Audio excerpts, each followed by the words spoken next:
Hai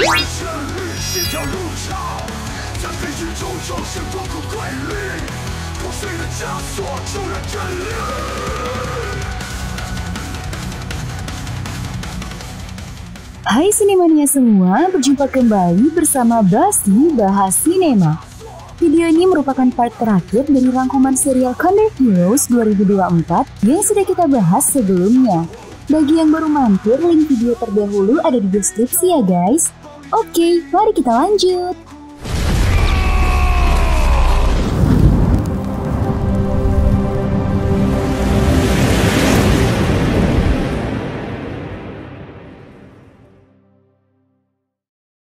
Pada part sebelumnya sudah diceritakan bahwa Huang Rong yang terluka akibat pukulan telapak pasir besi berhasil disembuhkan oleh Biksu Yideng. Akan tetapi sang biksu terluka akibat siasat yang digunakan oleh Bibi Ying. Beruntung akhirnya perempuan tua itu menyadari bahwa yang membunuh bayinya adalah Qiu Qianren sehingga dia melepaskan sang biksu. Biksu Yideng yang mengerti bahasa Sanskerta menawarkan untuk menerjemahkan beberapa kalimat di kitab 9 yin yang tak difahami kucing. Setelah menyelesaikan terjemahan kitab itu, Biksu Yideng mengatakan kepada kedua remaja tersebut agar memberikan catatan itu kepada Hong Yikong, supaya si pengemis selatan bisa mengembalikan kekuatannya secara maksimal. Mereka pun segera mohon diri untuk menemui Hong Yikong. Di sisi lain, Ouyang Feng akhirnya mau menerima Yang Kang sebagai muridnya. Dia mengajari pemuda itu roh tinju ular yang amat beracun.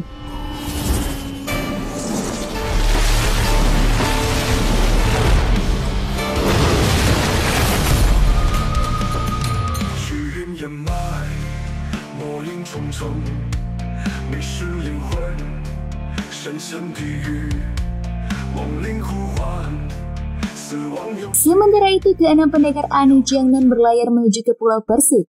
Mereka bertujuan untuk menengahi pertikaian antara Huang Youxi dengan 7 pendeta Quanzhen. Mereka amat yakin bahwa hal itu terjadi hanya karena kesalahpahaman kedua belah pihak.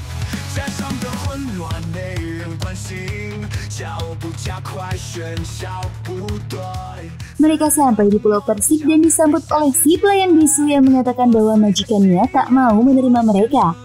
Kezen yang merasa urusannya tak bisa ditunda lagi mengajak kelima saudaranya untuk menerobos dan menemui si sesat timur di kediamannya. Mereka berusaha menembus formasi pohon persik yang ada di pulau tersebut.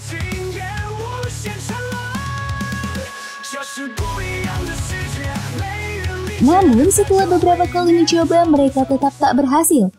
Tiba-tiba si pelayan bisu muncul dan memberikan makanan kepada mereka. Di tengah pulau, Huang Youxi sedang berusaha mengajari Shaku menulis namanya.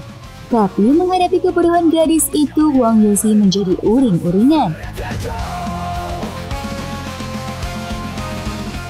Tiba-tiba si pelayan bisu datang dan memberikan surat dari keenam pendekar Anu Jiangnan. Tak lama kemudian, Shaku muncul di hutan bunga persik. Shaku mengatakan bahwa Huang Youxi mengutusnya untuk menjemput keenam orang itu.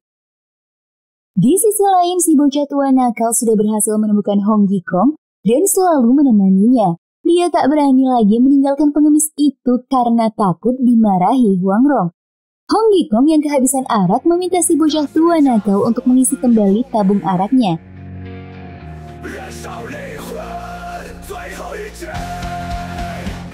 Di perjalanan, si bocah tua nakal bertemu dengan para pendekar kerajaan Qin dan mempermainkan mereka.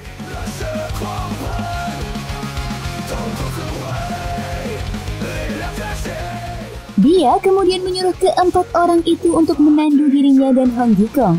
Sesampainya di Jiangxing, sang biksu Tibet mengajak Zhou Butong bertaruh mengadu konsentrasi mereka. Jika dia menang, maka Zhou Butong harus memberikan obat penawar dari racun yang dia berikan kepada mereka. Pertandingan pun dimulai.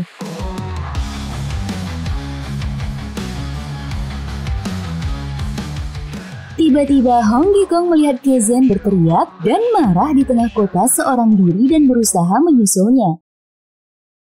Kojing dan Huang Rong yang sampai di restoran Zushan menemui Zhou Butong dan biksu Tibet yang sedang mengadu konsentrasi.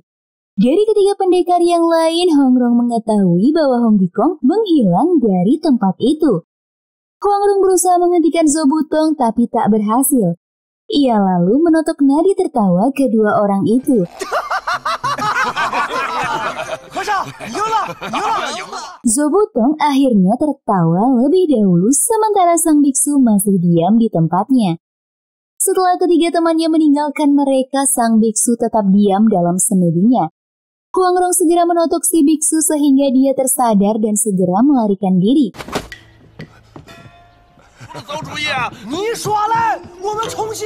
Kedua pemuda itu segera bergegas mencari Hong Gikong yang menghilang.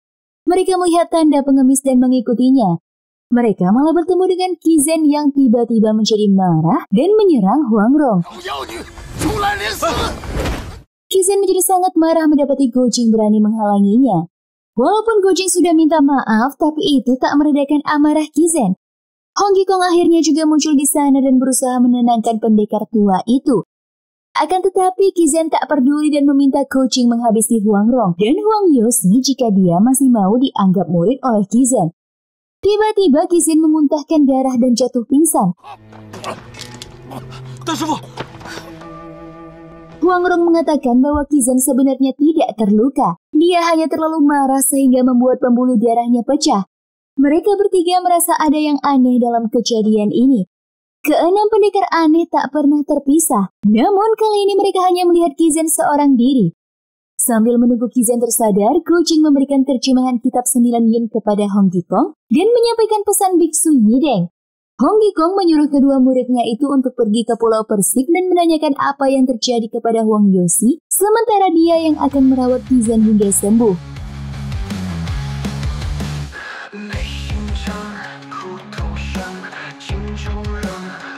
Mereka pun berlayar ke Pulau Persik dengan penuh keraguan. Huangrong merasa sudah terjadi sesuatu yang besar antara ayahnya dengan 6 pendekar aneh Jiangnan. Sesampainya di pulau, mereka mendapati papan makam Nyonya Huang dalam kondisi rusak. Apa yang mereka lihat di dalam makam jauh lebih mengagetkan lagi.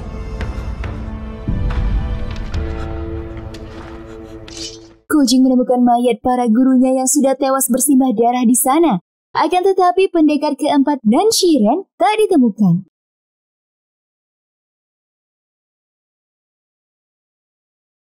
Kediaman sisa timur juga tak kalah berantakannya. Para pelayan terbunuh dan jejak pembunuhannya jelas terlihat. Gojing yang dalam keadaan bersedih menuduh bahwa para gurunya dihabisi oleh Huang Yosi dengan menggunakan jurus cakar tulang putih 9 yin. Huangrong berusaha menyuruh pemuda itu untuk tenang agar mereka bisa mengungkap kejadian yang sebenarnya. Akan tetapi pemuda yang sedang emosi itu tak mau mendengarkannya. Gojing menyadari bahwa Huangrong tak bersalah dalam masalah ini. Namun bagaimanapun dia harus membalas dendam kepada sisa timur yang adalah ayah gadis itu. Mereka berdua lalu menguburkan keempat pendekar aneh di Pulau Persik dengan penuh kesedihan. Ketika hendak mengubur Chouzong, Huangrong menemukan sebuah giok di tangan pencopet sakti tersebut. Tiba-tiba terdengar suara Nan Shiren berteriak. Gojing menemukan guru keempatnya itu dalam keadaan lepas kendali.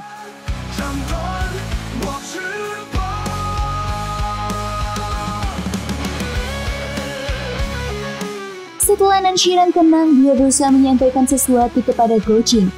Dia menulis sebuah nama dengan darahnya.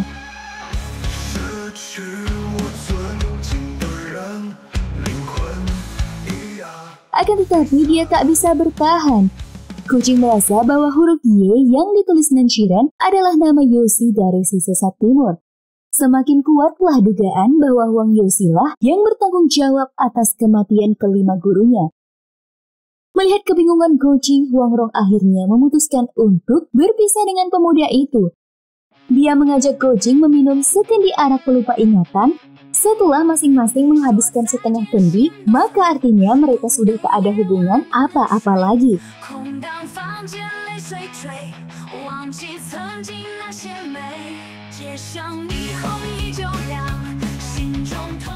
Ia mempersilahkan Gojing mencari ayahnya untuk balas dendam dan kemudian kembali ke padang rumput untuk bersama dengan Hua Zeng.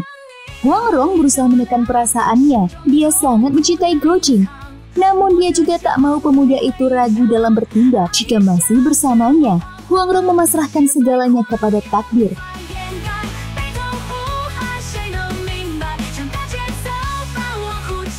Keesokan harinya ketika hendak meninggalkan pulau, Ko Jing bertemu dengan para pendeta Quan Zhen. Dia pun menceritakan semua yang terjadi kepada pendeta Mayu. Pendeta Mayu yang merasa bahwa 6 pendekar aneh mendapat celaka karena membela mereka mengajak Ko Jing masuk ke pulau dan mencari Huang Yosi. Akan tetapi Ko Jing mengatakan bahwa si sesat timur tak berada di Pulau Persik.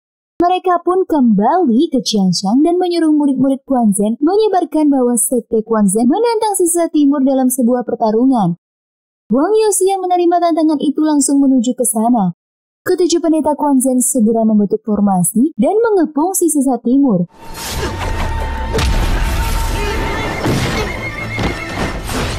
Beruntung si sesat timur menahan serangannya. Akan tetapi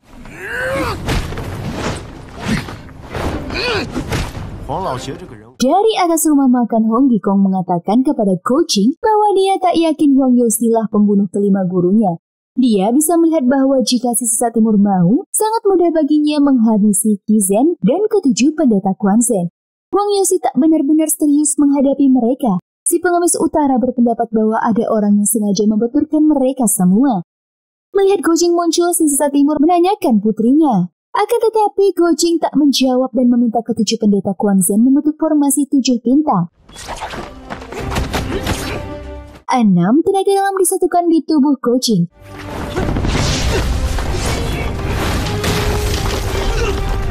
Tiba-tiba pendeta Mayu menghentikan pemuda itu. Dia lalu menanyakan apakah benar pembunuhan-pembunuhan yang dituduhkan kepadanya adalah perbuatan Huang Yosi. Si sesat timur mengatakan jika mereka meyakini itu adalah kebenaran, maka begitulah kejadiannya. Ko Jing tiba-tiba mengatakan bahwa Zhou Butong belum mati. Huang Yosi tak pernah membunuh si bocah tua nakal.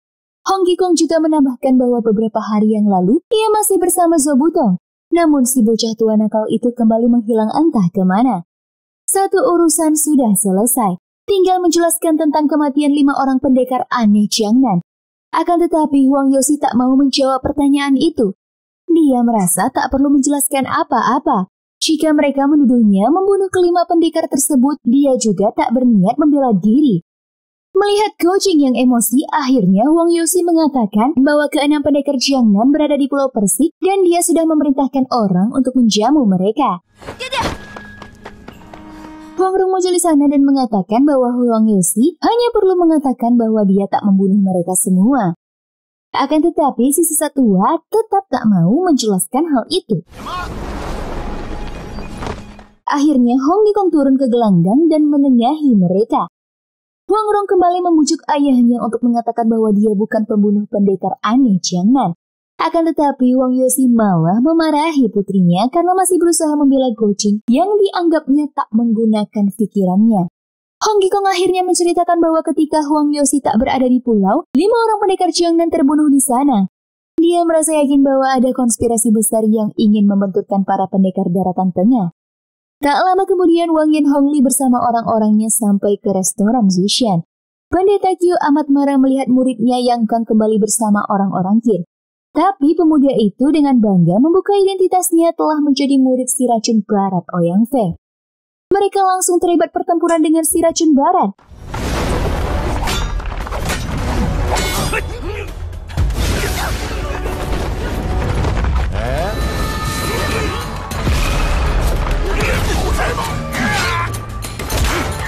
Melihat Qi Zhen terdesak, Huang Rong segera turun tangan.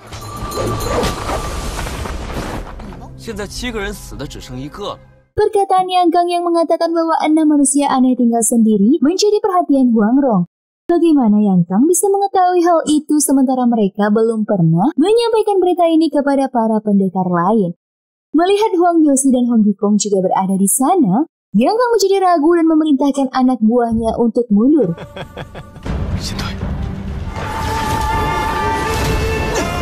Tanpa pernah diduga, si bocah tua nakal juga sampai di sana dan bertemu dengan ketujuh pendeta Quan Zhen. Melihat kemunculan Zhou Butong, Ouyang Feng segera meninggalkan tempat itu. Namun ternyata Jis yang sudah dikepung. Wang Yin Hongli membawa pasukan dalam jumlah besar untuk menangkap mereka. Para pendekar itu berlindung di restoran Jishan. Namun Yang Kang mengancam akan membakar tempat itu jika mereka tak mau menyerahkan diri. Setelah beberapa lama tak ada yang keluar, pasukan Qin mulai menghujani restoran Zushan dengan panah. Akan tetapi ketika mereka berhasil masuk ke dalam, ternyata tempat itu kosong.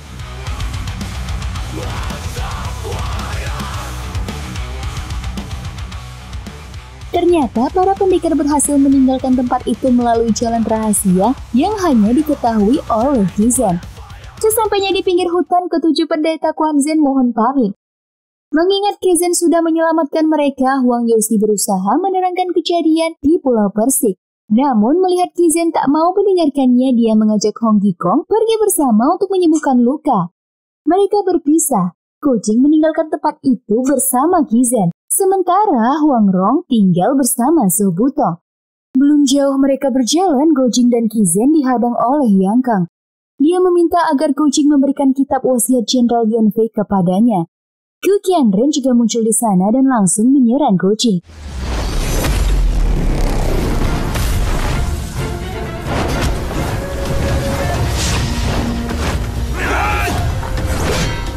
Sayangnya, Yang Kang berhasil menangkap Qizhen dan mengancam akan membunuhnya.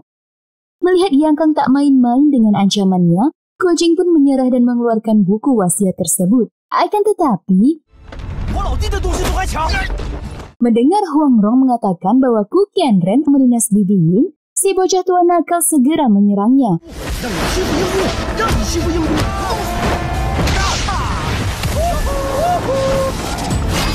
Huang Rong membawa Qizhen ke tempat yang aman, sementara Gojing menghadapi para pendekar kerajaan Qin.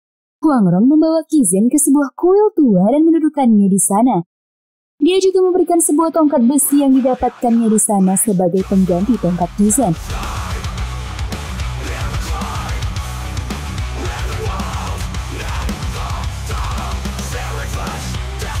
Memegang tongkat itu, Qizhen teringat masa lalu. Ternyata tempat itu adalah tempat di mana dia tumbuh bersama keenam saudaranya yang sudah wafat.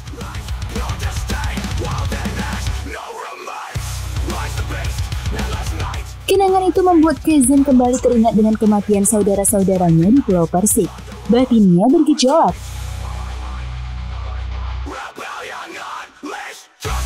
Dia mendekati Huang Rong dan berniat menghabisinya. Namun tiba-tiba terdengar suara orang-orang Qin mendekati tempat itu.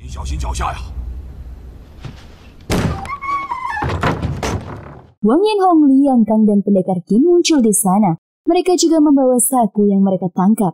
Ouyang Feng membawa saku sebagai sandera. Tiba-tiba saku melihat keberadaan Qizhen dan menjadi ketakutan. Dia menganggap orang tua itu sebagai hantu karena dia melihat Qizhen sudah tewas di Pulau Persik. Huang Rong segera keluar dari persembunyiannya dan menemui Ouyang Feng. Ouyang Bobo, ni hao. Dia mengatakan bahwa ayahnya sedang bermasalah dengan para pendeta Quanzhen dan meminta bantuan Ouyang Feng. Ia berjanji menerangkan isi kitab 9 yin secara lengkap jika Ouyang Feng mau membantu ayahnya lepas dari kejaran 7 pendeta Quanzhen dan Zhou Butong. Mendengar perkataan Huang Rong, Ouyang Feng memerintahkan Yang Kang dan para pendekar agar tidak mengganggu gadis itu. Huang Rong kemudian mendatangi saku dan menanyakan mengapa dia tak berada di Pulau Persik dan malah bersama orang-orang Qin tersebut. Saku ternyata tidak kerasan di Pulau Persik karena selalu disuruh belajar menulis oleh Hong Youxi. Dia mengatakan bahwa orang-orang itu datang ke Pulau Persik dan berjanji membawanya pulang ke rumahnya di desa Niu. Huang Rong dengan pintarnya memancing saku menceritakan apa yang terjadi di Pulau Persik. Yang Kang berusaha mengancam Huang Rong agar tak berbicara lagi dengan saku. Akan tetapi Ouyang Feng yang sudah berjanji kepada gadis itu menahan Yang Kang. Saku kembali melanjutkan ceritanya. Hari itu dia disuruh Huang Youxi menjemput 6 orang tamu yang datang ke Pulau Persik. Mereka adalah 6 orang pendekar aneh yang diterima oleh Huang Youxi di kediamannya. Huang Youxi kemudian meminta ke 6 pendekar aneh untuk beristirahat di Pulau Persik, sementara dia akan ke dataran tengah dan mencari putrinya Huang Rong. Dia juga meminta saku menjemput 7 pendeta Quanzhen jika mereka datang nanti dan membawa mereka menemui ke 6 pendekar aneh. Beberapa hari setelah Huang Youxi meninggalkan pulau, saku melihat Ouyang Feng dan Yang Kang terperangkap di hutan bunga Persik. Akan tetapi kehadirannya tertangkap oleh Yang Kang. Mendengar saku pernah melihatnya di desa Niu, Yang Kang menjadi takut gadis itu akan membuka rahasianya membunuh Ouyang Ke dan berubah menjadi lebih ramah. Setelah ketakutannya hilang, Saku mengatakan bahwa Huang Yosi sedang tak berada di pulau. Hanya ada 6 orang aneh yang menjadi tamu pulau Persik saat itu. Saku yang menganggap bahwa mereka berdua adalah pendeta yang ditunggu, kemudian mengajak Ouyang Feng dan Yang Kang menemui ke-6 pendekar aneh. Huang Rong segera menebak bahwa kedua orang itu malah meminta Saku membawa ke-6 pendekar aneh untuk menemui mereka di makam Nyonya Huang. Huang Rong mengatakan bahwa dia sudah menebak bahwa bukan ayahnya yang mencelakai ke-6 pendekar aneh. Jika pelakunya adalah Huang Yosi, maka dia tak akan membiarkan mayat-mayat itu tetap berada di makam istrinya yang amat dicintainya itu. Ouyang Feng yang merasa tertarik dengan analisa Huang Rong menyuruh gadis itu meneruskan perkataannya. Hari itu Kizen sebenarnya juga merasa aneh karena Huang Yosi memerintahkan mereka bertemu di makam Nyonya Huang. Tapi karena Saku yang membawa mereka, maka dia tetap mengikuti perintah tersebut. Di sana mereka bertemu dengan Huang Yosi yang menggunakan penutup kepala. Tanpa basa-basi, orang yang dianggap Huang Yosi itu segera menyerang mereka.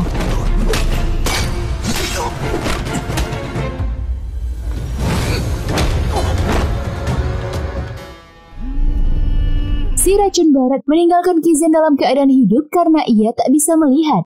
Dia berencana menyebarkan berita di dunia persilatan bahwa Huang Yosi lah yang mencelakai ke-6 pendekar aneh. Dengan demikian, maka si sesat timur akan menjadi musuh dunia persilatan dan sekaligus akan berhadapan langsung dengan Goji. Ouyang Ke memuji kecerdasan analisa Huang Rong, namun dia mengatakan bahwa semua itu adalah ide murid barunya.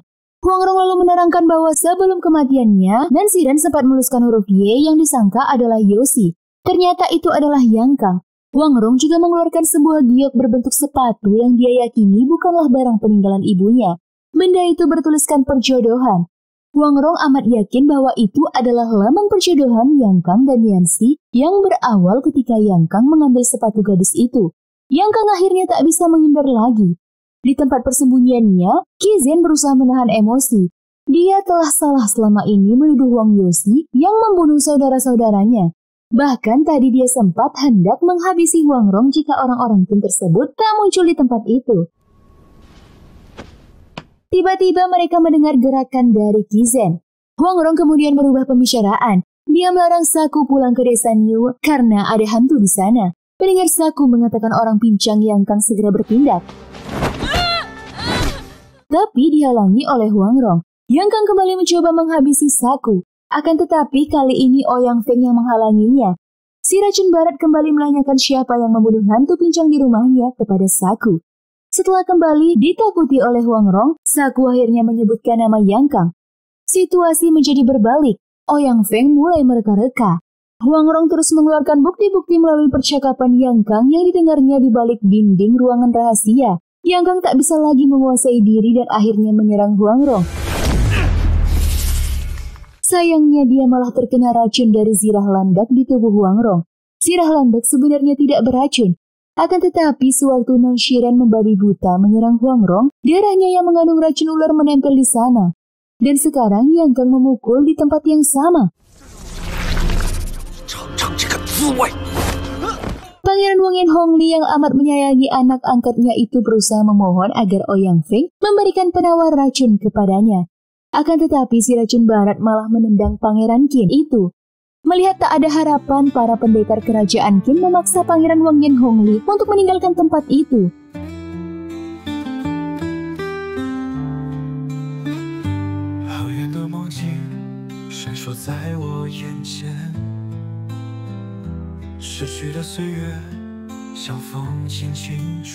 Di akhir hayatnya, Yang Kang berhalusinasi tentang hidup bahagia bersama Munyansi, ayah dan ibu kandungnya. Sebuah hal yang sebenarnya amat dirindukan namun dikalahkan karena egonya yang ingin menjadi seorang pangeran. Keesokan paginya Ouyang Feng baru menyadari bahwa dia sudah dimanfaatkan oleh Huang Rong. Akan tetapi si racun barat itu tidak marah karena berkat Huang Rong, dia akhirnya bisa membalaskan dendam keponakannya yang amat dicintainya. Sayangnya si racun barat belum mau melepaskan Huang Rong dan memintanya menulis ulang kitab 9 yin. Dia menangkap Kizen yang bersembunyi dan menggunakannya untuk memaksa gadis itu. Huang Rong berpesan kepada Kizen bahwa dia harus menceritakan semua kebenaran yang terjadi kepada Goji. Jika tidak, maka Go Jing tak akan pernah bisa memaafkannya. Huang Rong pun akhirnya pergi bersama si racun barat.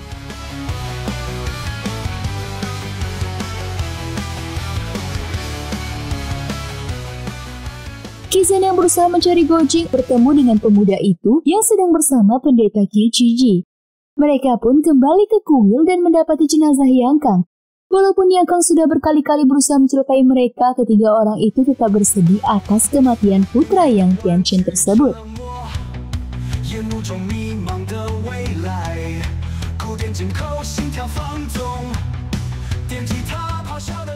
Setelah memakamkan saudara angkatnya itu, Go Jing lalu memacu kudanya untuk mencari Huang Rong yang dibawa oleh si racun barat. Dengan bantuan sekte Keipang, mereka berusaha mencari Huang Rong. Tiba-tiba terdengar terompet pertempuran. Go Jing dan Tetua Lu segera menuju ke tempat itu. Di sana mereka melihat pasukan Qin sedang membajak kiriman makanan orang-orang Mongol. Mereka segera turun tangan.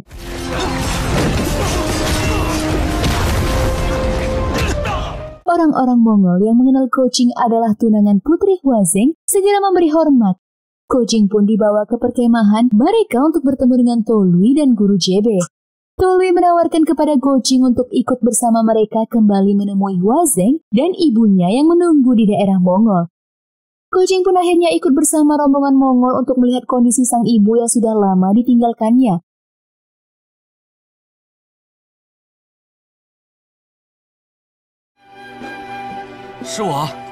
Alangkah senangnya Li Ping melihat putranya yang sudah dewasa.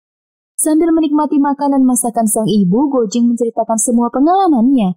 Mendengar cerita Go Jing, sang ibu bisa merasakan bahwa putranya itu benar-benar mencintai Huang Rong. Akan tetapi dia merasa tidak enak dengan Huazeng. Selama ini mereka hidup aman dan damai dari perlindungan Genghis Khan. Sebagai ibu yang bijaksana, Li Ping tak mau mendesak putranya. Dia menyerahkan semuanya kepada keputusan Go Jing. Keesokan harinya Go Jing menghadap Kaisar Genghis Khan. Dia dengan legas mengatakan bahwa dia tak bisa menikahi Huazeng seperti keinginan sang kaisar. Para pangeran Mongol menjadi sangat marah mendengar apa yang dikatakan pemuda itu. Namun Huazeng muncul dan mengancam akan bunuh diri jika Go Jing dilukai. Genghis Khan kemudian menenangkan suasana. Dia menyadari bahwa cinta tak mungkin bisa dipaksakan. Dia akan memaafkan kesalahan Go Jing jika pemuda itu mau membantunya memerangi kerajaan Qin dan Pangeran Wang Yan Hongli. Tentu saja Go Jing tak menolak permintaan sang kaisar. Ia pun diberi pangkat Noyan yang mengepalai 10.000 tentara berkuda. Tugas pertamanya adalah menaklukkan kota Samarakan. Malam harinya, Go Jing membuka kitab wasiat Jenderal Yuan Fei yang masih di tangannya. Dia mulai mempelajari semua teknik perang tersebut. Berperang dengan memimpin pasukan tidaklah sama dengan pertarungan kungfu perorangan. Dibutuhkan strategi dan taktik yang tepat dalam sebuah kekompakan pasukan yang utuh. Beberapa waktu kemudian, Tetua Lu mengunjungi Go Jing di padang rumput. Dia menawarkan untuk membantu Go Jing dan pasukan Mongol mengalahkan pasukan Qin. Go Jing mulai melatih pasukan Mongol untuk menerapkan strategi perang Yuan Fei. Tapi memang tak mudah untuk melatih orang-orang yang biasa bertarung secara liar. Tetua Lu kemudian memberi usul untuk merombak formasi tersebut menjadi lebih bebas dan tidak terlalu kaku.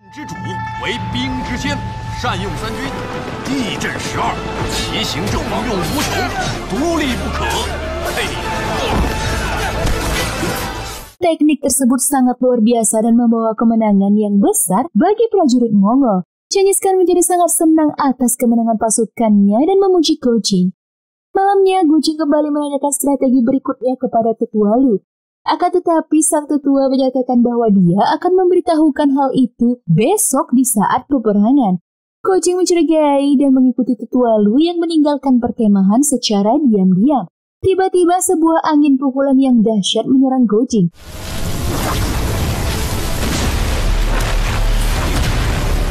Ternyata yang muncul adalah Ouyang Feng yang sedang mencari Huang Rong. Go Jing menjadi senang sekali mendengar bahwa gadis yang dicintainya ternyata berhasil mengejar dan meninggalkan si racun barat. Mereka kembali bertarung.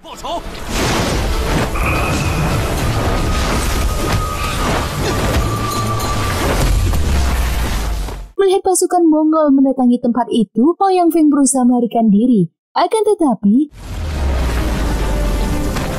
Setelah melukai si racun barat, Gojing tak mengejar penjahat tua itu.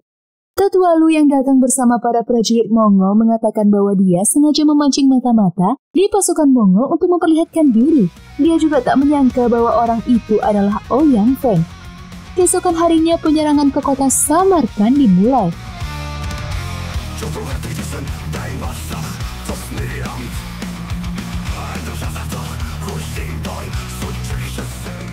Kota yang memiliki benteng tinggi itu tak bisa ditembus. Genghis Khan menjadi amat marah kepada para jenderal. Akan tetapi memang dinding benteng Samarkand yang tinggi sangat merugikan mereka. Jika mereka bertahan untuk melakukan perang yang panjang, maka mereka akan kalah dari sisi ketersediaan bahan makanan. Di dalam kamarnya, Gojing bertanya kepada Lu Xiaofeng tentang cara menaklukkan benteng Samarkand. Tetua Kaipang itu kembali akan mengatakannya keesokan harinya. Gojing langsung menebak bahwa sebenarnya bukanlah Tetua Lu yang memberikan ide selamat ini, melainkan Huang Rong yang diam-diam memberikan petunjuk kepadanya. Tetua Lu akhirnya tak bisa mengelak dan membawa Gojing ke tempat Huang Rong bersembunyi. Puncak Tumu adalah sebuah gunung yang amat tinggi. Gojing mencoba mengerahkan ginkangnya untuk naik ke atas, akan tetapi dia selalu gagal dan kembali terjatuh.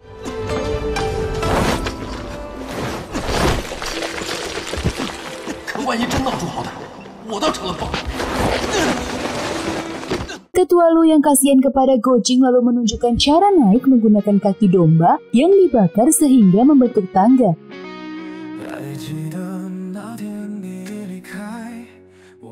Sesampainya di atas puncak Tumu, kedua kekasih itu kembali berjumpa dan saling melepas rindu. Tak ada lagi kekesalan di antara mereka seperti sebelumnya. Huang Rong lalu menceritakan pengalamannya ketika dibawa oleh Ouyang Feng. Huang Rong yang cerdik membawa Ouyang Feng melewati desa Kuyun. Ketika memasuki formasi Kimen Dunjia di pintu desa, di sanalah Huang Rong meninggalkan si racun barat. Ouyang Feng kemudian menunggu gadis itu di dermaga sehingga dia tak bisa kembali ke Pulau Persik. Huang Rong kemudian menyamar sebagai tentara Mongol, akan tetapi Ouyang Feng yang bisa mengendus keberadaannya juga ikut menyamar dan bergabung di dalam pasukan. Akhirnya Huang Rong mencari Tetua Lu dan memintanya membantu Gojing. Setelah itu Huang Rong bersembunyi di puncak Tumu dan menerima laporan dari Lu Xiaofeng setiap hari. Namun dia sengaja merahasiakan keberadaannya karena tak mau menimbulkan konflik baru antara Gojing dengan Hua Zeng yang adalah putri Genghis Khan. Gojing menjawab keraguan Huang Rong dengan mengatakan bahwa dia sudah menyatakan tidak akan menikahi Hua Zeng langsung kepada ayahnya Genghis Khan.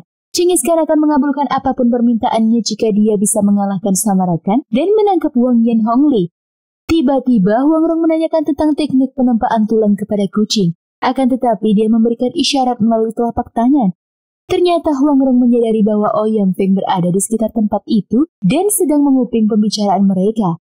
Setelah memahami isyarat Huang Rong, Gojing mengatakan bahwa dia harus kembali dulu ke perkemahan dan akan kembali 1 jam lagi setelah Huang Rong menuliskan rahasia teknik penempaan tulang yang didapatkan dari Huang Yosi. Mendengar itu, Ouyang Feng berencana menunggu hingga Huang Rong selesai menuliskan kitab itu dan akan merebutnya. Akan tetapi di luar pengetahuan si racun barat, kedua remaja itu menuruni puncak Tumu dan membakar kaki-kaki domba yang merupakan tangga untuk naik dan turun dari gunung tersebut. Ouyang Feng terperangkap di puncak gunung yang dingin itu. Sesampainya di bawah gunung, Gojing menanyakan kepada Huang Rong tentang cara terbaik untuk menaklukkan kota Samarkand. Tiba-tiba mereka melihat Ouyang Feng melayang meninggalkan puncak Tumu.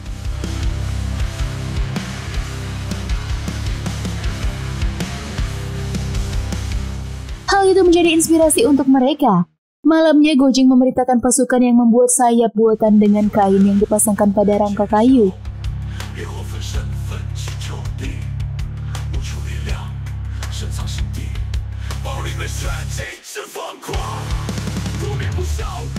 Mereka berhasil memasuki benteng Samarkand. Para prajurit Qin yang tak menyangka musuh bisa menembus pertahanan mereka tak bisa berbuat banyak.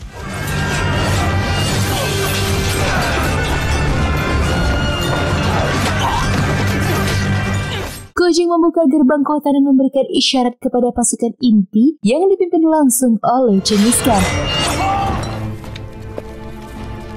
Mereka pun berhasil menaklukkan kota Samarkand.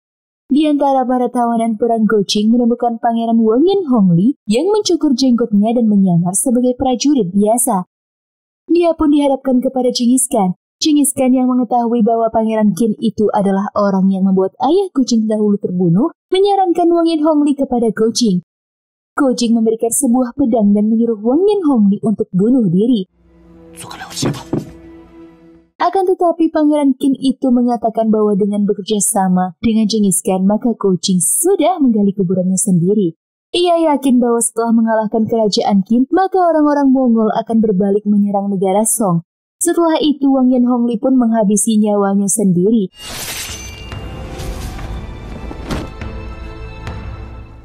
Setelah itu Genghis Khan memerintahkan prajuritnya untuk menghabisi semua tawanan yang tertangkap. Gojing berusaha menghalangi sang penguasa. Dengan mengungkit jasanya memenangkan kota Samarkand, Gojing memohon kepada Genghis Khan agar dia mau membebaskan para tawanan yang adalah masyarakat biasa. Walaupun kesal, namun Genghis Khan mengabulkan permintaan Gojing dan segera meninggalkannya di sana. Setelah itu Gojing menemui Huang Rong dan mengatakan dia tidak jadi mengajukan pembatalan pernikahan kepada Genghis Khan karena permintaan itu digantinya dengan memohon pembebasan penduduk Samarkand. Huang Rong menjadi salah paham dan segera meninggalkan Gojing dan Huazeng. Setelah mengatakan perasaannya yang sebenarnya kepada Huazeng, Gojing segera berusaha menyusul Huang Rong. Akan tetapi dia malah bertemu dengan Ouyang Feng yang terperangkap di daerah pasir hisap. Si racun barat yang melihat Gojing datang sendiri bisa menebak bahwa pemuda itu sedang mencari Huang Rong. Dia meminta agar Gojing menyelamatkannya dan dia akan mengatakan di mana Huang Rong berada. Mendengar itu Gojing tak punya pilihan kecuali menyelamatkan si racun barat.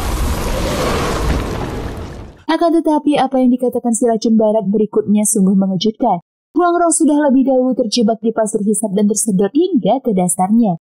Melihat jubah bulu yang biasanya digunakan Huang Rong ada di sana, Gojing menjadi sedih sekali. Dia kehilangan semangat hingga akhirnya Tolui menemukannya. Kesedihan yang amat dalam membuatnya terluka dan muntah darah.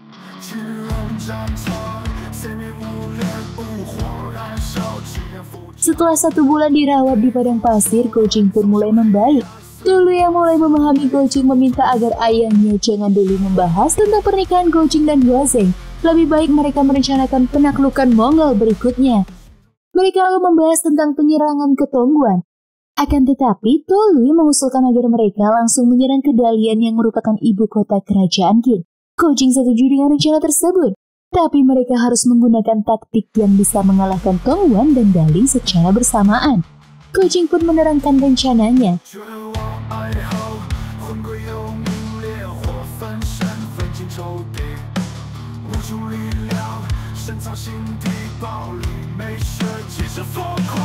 Genghis Khan lalu membagi pasukan menjadi 3 bagian, kemudian dia memberikan 3 buah kantong kepada Ogedei, Tolui, dan Gojing yang hanya boleh dibuka ketika mereka berhasil memasuki Dalian.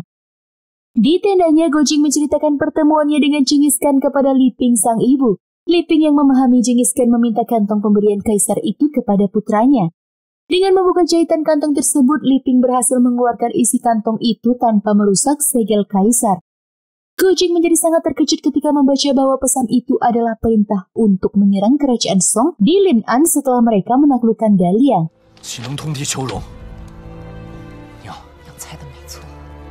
Tanpa disadari oleh ibu dan anak itu, semua pembicaraan mereka didengar oleh Huazeng yang menguping di balik dinding. Setelah mengetahui hal itu, Gojing berencana membawa ibunya meninggalkan padang rumput dan kembali ke desa Niu. Tetapi belum sempat mereka berangkat, Genghis Khan memanggil Gojing di kediamannya. Genghis Khan yang sudah mengetahui hal itu dari laporan putrinya menjadi marah kepada Gojing. Akan tetapi dengan jantan pemuda itu mengatakan bahwa dia adalah orang Song yang tak akan mungkin mengkhianati sukunya sendiri. Mendengar pembanggangan pemuda itu, Genghis Khan menjadi marah dan berencana menghukumnya. Akan tetapi Huazeng muncul dan memohon agar ayahnya mengampuni pemuda yang dicintainya itu. Tolui yang merupakan sahabat baiknya juga memohon agar Genghis Khan tak menjatuhkan hukuman kepada Gojing. Akan tetapi Gojing tetap pada pendiriannya bahwa dia hanya akan mengabdi kepada Genghis Khan hingga mereka berhasil menaklukkan dinasti Qin. Sang kaisar menjadi amat marah dan mengancam Gojing dengan keselamatan ibunya. Li Ping yang memahami kesulitan putranya meminta Genghis Khan memberinya waktu untuk membujuk Gojing.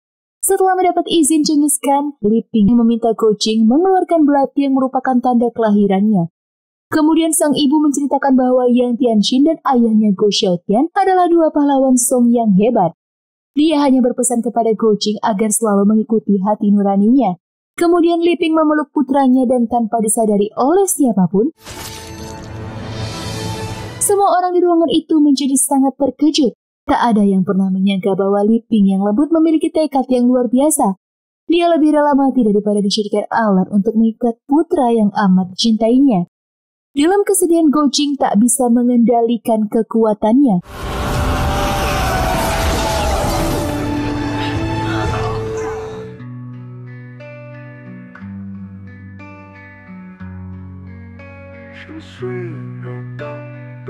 Keesokan harinya, Gojing menguburkan ibu yang amat ia cintai.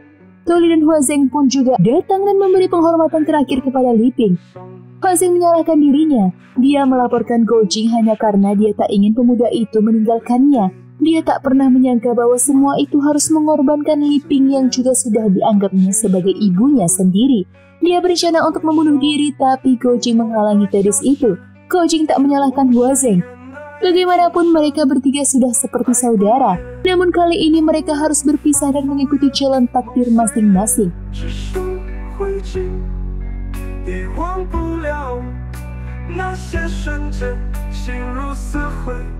Gojing pun meninggalkan padang rumput dan menuju ke daerah Song.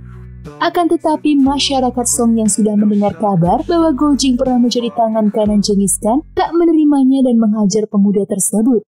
Beruntungnya pendeta Qiu Qiuji melihat kejadian itu dan menyelamatkan Gojing. Kezen sangat marah melihat Gojing yang patah semangat dan mengatakan bahwa dia sudah melupakan kungfunya. Gojing merasa bahwa apa yang dimilikinya tak ada artinya karena pada akhirnya dia tetap tak bisa menyelamatkan orang-orang yang disayanginya. Kelima gurunya Huang Rong dan terakhir ibunya tewas tanpa dia bisa melakukan apa-apa. Pendeta Qiu memahami bahwa saat ini Gojing mengalami pukulan batin yang amat berat. Keesokan harinya, Kizen dan pendeta Qiu mengajak Gojing melihat-lihat ke kota Xianyang. Para penduduk mengemasi barang-barang mereka dan bergegas meninggalkan kota Xianyang. Mereka sudah mendengar bahwa pasukan Mongol telah berhasil mengalahkan kerajaan Qin dan akan segera menyerang Xianyang. Tanpa sengaja mereka bertemu dengan Munianxi yang menggendong seorang bayi. Ternyata setelah meninggalkan Yang Kang, Munianxi baru menyadari bahwa dia tengah mengandung. Mengingat tabiat Yang Kang yang buruk, Munianxi berencana membesarkan bayinya seorang diri. Ia tak mau sifat jelek ayahnya mempengaruhi bayi yang polos tersebut. Dengan berat hati, akhirnya Gojing mengatakan pada Munianxi bahwa Yang Kang sudah meninggal di Jiangshan. Munianxi terkejut mendengar berita itu. Akan tetapi mungkin itu lebih baik agar Yang Kang tidak melakukan kesalahan lagi di masa yang akan datang. Munianxi lalu meminta Gojing sebagai saudara angkat Yang Kang memberikan nama kepada putranya yang baru saja dilahirkan tersebut. Mengingat masa lalu mereka, Gojing memberi nama anak itu Yang Guo. Nama itu diambil dari penggabungan marga Yang dan Guo. Gojing menginginkan agar keluarga Yang dan keluarga Guo tetap menjadi saudara walaupun apapun pengkhianatan yang sudah dilakukan Yang Kang selama ini. Sementara itu, Gu Qianren memimpin para pendekar Qin untuk menangkap seorang panglima Song untuk dijadikan sandera. Namun si bocah tua nakal muncul dan menghalanginya. Pendeta Qiu Jiji bersama Gojing dan Kizen yang mendengar keributan juga mendatangi tempat itu. Qiu Jiji dan Kizen segera turun tangan membantu para prajurit Song. Di tengah pertarungan, Gojing merasa kebingungan. Dia merasa bahwa semua ini tak ada gunanya, hanya menambah korban jiwa yang tak berdosa. Tabib Liang yang melihat Gojing kebingungan segera menggigit lehernya. Pendekar tua itu masih ingin mendapatkan darah ularnya yang kini menyatu di tubuh pemuda tersebut. Akan tetapi, kematian Tabib Liang membuat Gojing semakin bingung dan merasa bersalah.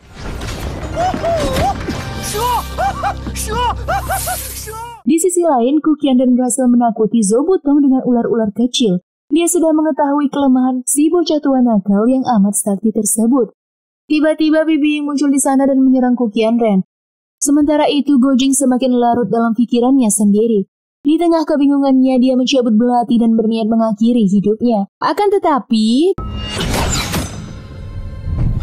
Biksu Yidenglah yang sudah menggagalkan rencananya. Bekas Kaisar Tai Li itu mengalirkan tenaga dalamnya kepada Gojing.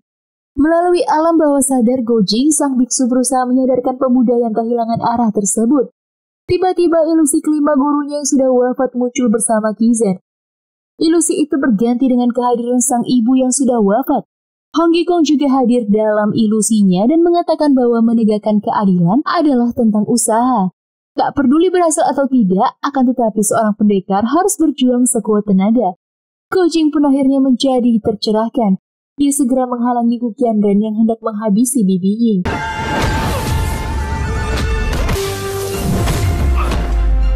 Gu Qianren amat terkejut mendapati kekuatan Gojing yang sangat luar biasa.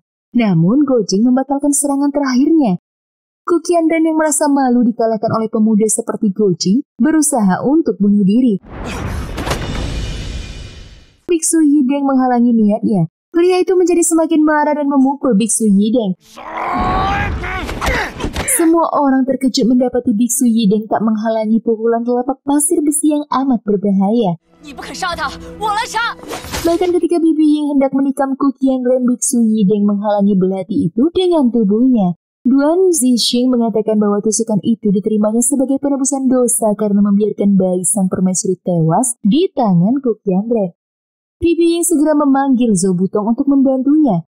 Akan tetapi si bocah tua nakal malah melarikan diri dikejar oleh perempuan itu. Biksu Yideng kembali berusaha mengugah nurani Gu Qianren. Sekte telapak besi dulunya adalah kumpulan pahlawan yang didirikan oleh Sang Guan Jiangnan. Teringat akan kebaikan gurunya, Sang Guan Jiangnan, Gu Qianren pun akhirnya menyadari kesalahannya. Biksu Yideng mengganti nama Gu Qianren menjadi Chien dan membawanya mengikuti ajaran Buddha. Setelah kejadian itu, kerajaan Song pun bersiap menghadapi serangan pasukan Mongol. Gojing yang menyusup ke perkemahan suku Mongol terkejut melihat Ouyang Feng berada di sana. Tiba-tiba dia mendengar si racun barat berbicara dengan seorang perempuan yang amat dikenalnya. Alangkah senangnya Gojing ketika mengetahui bahwa itu benar-benar Huang Rong yang disangka sudah tewas. Gadis itu ternyata berada di tangan Ouyang Feng dan dipaksa melafalkan kitab 9 yin. Setelah Ouyang Feng pergi, Gojing segera menemui gadis yang amat dirindukannya itu.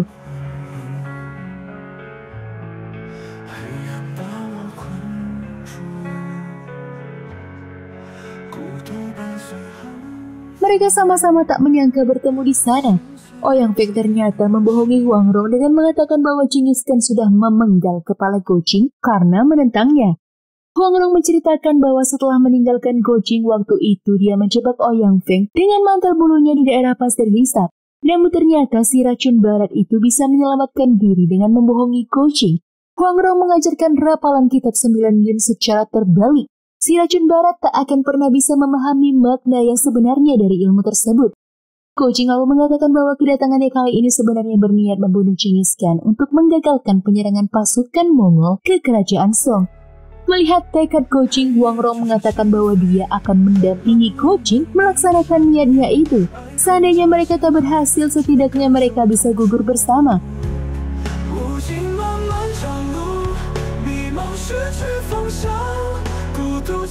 Namun di luar dugaan ternyata sang kaisar sedang mengalami sakit keras. Dia memerintahkan Tolui dan Ogedei untuk menarik pasukan Mongol dari kota Xiangyan. Akan tetapi Chagatai sebagai pangeran kedua tak mau membatalkan serangan itu. Dia meminta Ouyang Feng untuk membantu rencananya. Malam itu Chagatai membawa pasukan ke tenda kaisar. Tolui yang sudah bersiap-siap langsung menghadang Chagatai. Pertengkaran mereka berubah menjadi pertempuran.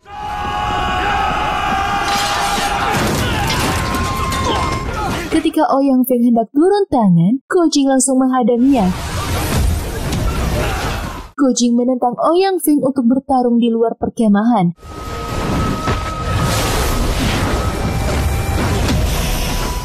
Gojing yang sudah menguasai kitab 9 yin bukan lagi tandingan si racun barat. Ouyang Feng yang tak menyangka kehebatan Gojing menjadi sangat terpukul. Dan tiba-tiba dia mengarahkan tenaga dalamnya berdasarkan kitab 9 yin yang diajarkan Huang Rong secara terbalik. Hal itu berakibat fatal sehingga dia menjadi gila.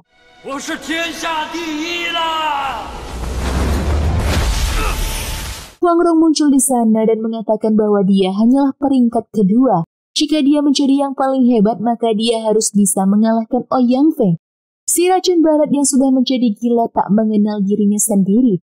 Dia meninggalkan kedua pemuda itu dan berniat mencari Ouyang Feng untuk mengalahkannya.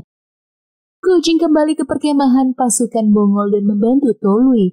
Mendengar Gojing berada di luar, Genghis Khan meminta pemuda itu untuk menemuinya. Sesampainya di dalam, sang kaisar mengatakan bahwa dia sudah menganggap Gojing sebagai putranya sendiri. Namun bagaimanapun Gojing adalah orang Han. Tak ada yang bisa mengubah hal itu. Gojing mengatakan jika Genghis Khan berkeras menyerang Xiangyan, maka dia akan membela kota itu sampai titik darah penghabisan.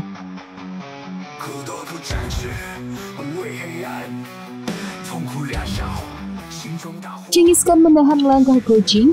Dia mengatakan bahwa dia sudah menarik pasukan dari Xiangyan.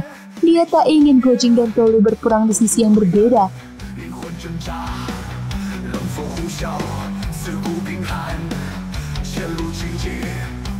Setelah urusan dengan Genghis Khan selesai, Gojing dan Huang Rong kembali ke daratan tengah. Tepat di hari yang ditentukan untuk pertandingan Huashan, 20 tahunan mereka berdua naik ke puncak untuk melihat-lihat. Mereka bertemu dengan Hong Yikong. Tak lama kemudian Huang Youxi juga muncul di sana. Huang Rong menyambut sang ayah dan mengatakan bahwa kemungkinan si racun barat tak akan datang ke Huashan kali ini. Dia lalu menceritakan apa yang terjadi dengan Ouyang Feng. Kaisar Selatan yang sudah menjadi pengikut Buddha juga sudah pasti tak akan datang kali ini. Hanya tersisa Huang Youxi dan Huang Yikong. Huang Rong melihat kesempatan untuk mengangkat nama Gojing dan meminta ayahnya memasukkan pemuda itu ke jajaran Master Huashan. Setelah didesak oleh Huang Yikong dan Huang Youxi, Gojing tak bisa menghindar lagi. Mereka bertiga pun memulai pertandingan kungfu yang merupakan keasyikan tersendiri bagi para master tersebut. Dan kisah ini berakhir sampai di sini. Terima kasih sudah menonton. Kita akan bertemu lagi pada bahasan film berikutnya. See you guys!